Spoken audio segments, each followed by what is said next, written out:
Is this how you sweep? Look at the corner. Chinny snapped one morning, pointing at a clean floor. I'm sorry, ma'am, Naomi said quietly, grabbing the broom to sweep again.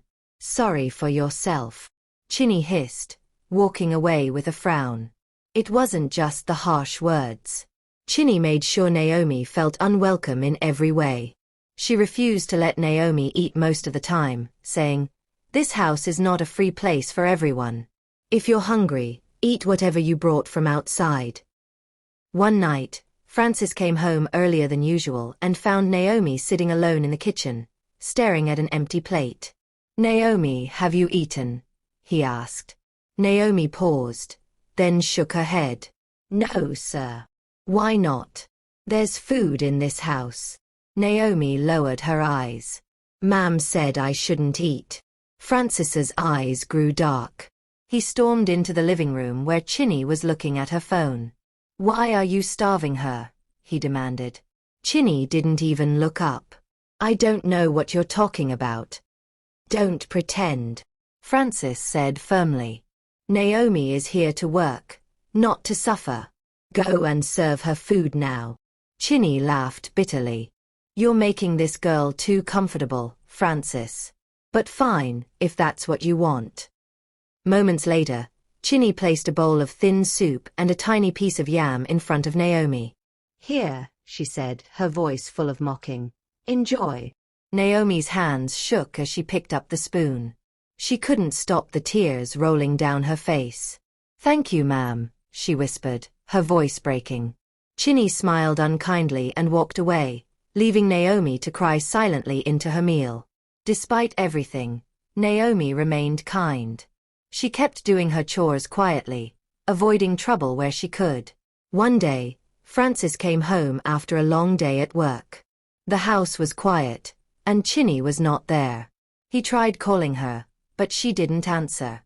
Then he remembered she had told him a few days ago that she had a party to go to. Maybe she's still at the party, Francis thought as he went to his room. It was very late, almost midnight, when Chinny returned home. The loud sound of the door woke Naomi. Chinny was walking unevenly, her makeup was smeared, and her clothes smelled of alcohol. She barely made it into the house before she bent over and started being sick in the living room. Naomi quickly rushed out of her room. "Ma'am, are you okay?" she asked, worried. Chinny just waved her hand weakly and fell onto the floor without saying anything else. Naomi grabbed a mop and cleaned up the mess.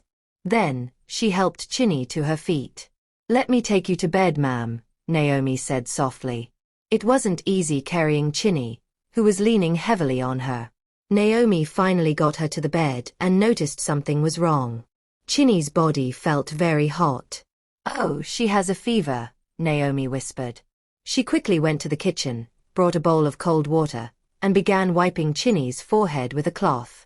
After some time, Chinny woke up, but instead of thanking Naomi, she looked at her with anger. "What are you doing? Why are you touching me?" Chinny shouted. "Ma'am, you were not feeling well. I was just trying to help you," Naomi explained, still holding the wet cloth. "With your dirty hands. How dare you touch my skin?" Chinny yelled. She grabbed the bowl of water and poured it over Naomi's head, soaking her clothes.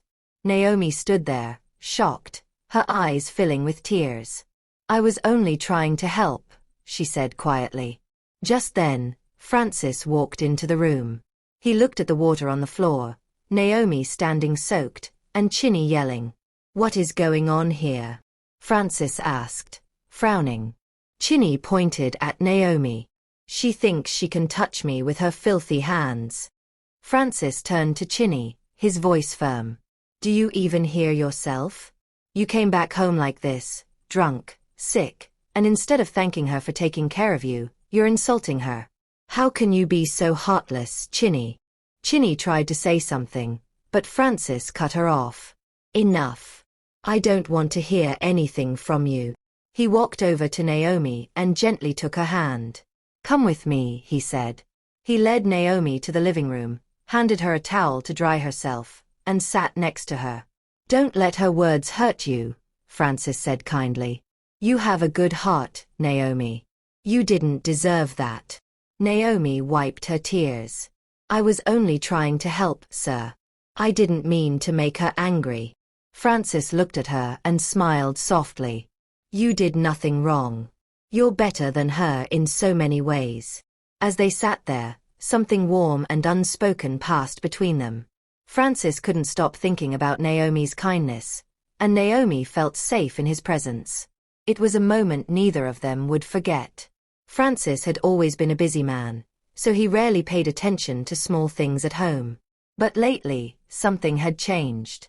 Every evening when he came home tired, Naomi would meet him at the door with a warm smile. Welcome, sir. How was your day? She would ask gently. At first, Francis only gave short answers. It was fine, or busy as usual. But Naomi's honest concern made him stop. One evening, it was stressful, honestly, he admitted. Too many meetings. Naomi nodded with understanding. Sorry, sir, you've been working hard. Would you like me to make you some tea? Francis paused.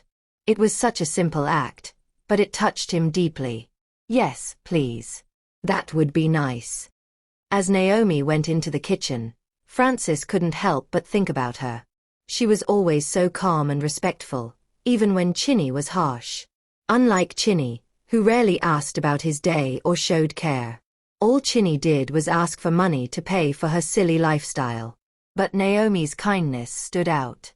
Over the next few days, Francis started noticing more. How Naomi would quietly clean up without being told, how she greeted everyone with a smile, how she seemed to carry a lightness that made the house feel warmer, even with Chinny's constant complaining. One evening, as Chinny complained loudly about something unimportant, Francis found himself ignoring her and looking at Naomi, who was folding clothes in the corner. He frowned, realizing he was starting to compare the two women. Francis decided to do something thoughtful. After work, he stopped at a store and picked out dresses, some for Chinny and one for Naomi. When he got home, he gave the bags to each of them. Chinny took hers with a frown. What's this? She asked, unhappy with the bag. A little something for you, Francis replied simply. Chinny barely looked at the dress before tossing it on the couch. Thanks, I guess. Naomi, on the other hand, stared at the bag in disbelief. For me, sir. Yes. Naomi. Open it, Francis encouraged. With trembling hands, Naomi pulled out a simple yet beautiful dress. Her eyes filled with tears as she held it to her chest. Thank you, sir, she said, her voice shaking. Nobody has ever given me a gift before. Francis smiled. You deserve it, Naomi. You've been working so hard. Chinny, who had been watching from the corner, suddenly got angry. What is all this nonsense? She yelled. Why are you buying gifts for her? Are you trying to make me look bad in this house? Francis turned to her calmly. Chinny, it's just a dress. Why are you making it a big deal? Chinny scoffed. A dress, right. I can see what's happening here. You're starting to like her more than me, right? Be careful, Francis. Naomi stepped back, holding the dress tightly. I'm sorry if I caused any problem, ma'am, she said softly. Keep quiet. Chinny snapped, pointing a finger at Naomi. You think you're smart, huh? I'm watching you. Francis sighed heavily, rubbing his forehead. Chinny, stop this drama. Naomi is part of this household, and I'll treat her with respect. If you can't handle that, maybe you should think about your attitude. Chinny ran off, slamming the door behind her, while Naomi stood still, tears of joy running down her face. The next morning, as Francis left for work, the house grew quiet. Naomi was in the kitchen when she heard Chinny's footsteps behind her. She turned around, but before Naomi could say anything, Chinny's angry voice cut through the air. You think you can just walk in here and take my man away from me? Chinny shouted. Her eyes were full of rage. You're nothing but a dirty girl trying to steal what doesn't belong to her. Naomi took a step back, her heart racing. Ma'am, Shut up. Chinny shouted, stepping closer. You don't know your place. You think because he bought you a silly dress you're special? Well, you're not. Before Naomi could respond, Chinny stormed into the room where the dress Francis had bought for Naomi was hanging. With a cruel smile, she grabbed the dress and marched outside. Naomi followed her, her voice shaking. Please, ma'am, don't. That dress means so much to me. Shut your mouth. Chinny interrupted, holding the dress up to the fire. This is what happens when you try to take what's mine. Naomi's eyes widened as she watched the flames eat up the dress. She couldn't move, her tears falling freely. Please don't do this, she begged, but Chinny didn't stop. You'll never be good enough for him. I'll make sure of that. Chinny sneered. When the dress was completely burned, Chinny turned and walked away, leaving Naomi standing there, crying. Naomi didn't know what to do or where to go. She had nothing left. A week later, Francis was getting ready to leave for the building site when he saw Naomi in the yard. He smiled at her and asked, Naomi, would you like to visit the building site today?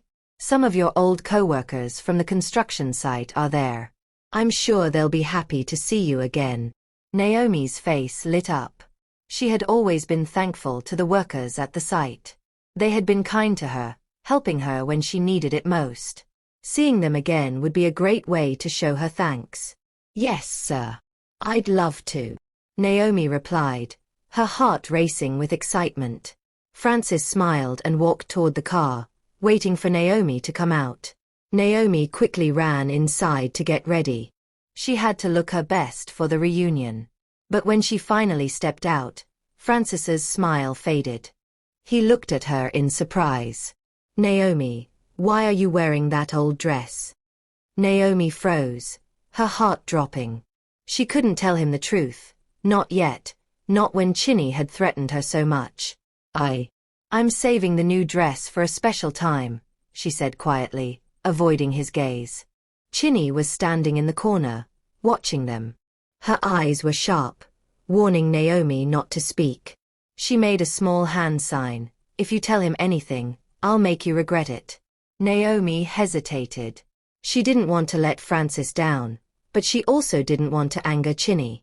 She looked back at Chinny, who was staring hard at her. Francis saw the hesitation in Naomi's eyes. He raised his voice. Naomi, what is wrong with you? Get in the car. We're leaving now. Naomi stood still, unsure what to do. Chinny was still watching, and Naomi was scared. But then Francis noticed Chinny standing in the corner with her eyes full of hate. He understood what was happening. Naomi. Francis shouted again. Get in the car. I said now. With a sigh, Naomi walked toward the car. She didn't want to make things worse, so she climbed into the car and sat down. Let's go, Francis said to Naomi. As the car drove off, Naomi looked back at Chinny, who was still staring at them angrily. Naomi didn't know what was coming next, but she knew one thing for sure. Chinny was not going to stop until she had pushed Naomi out of the picture for good.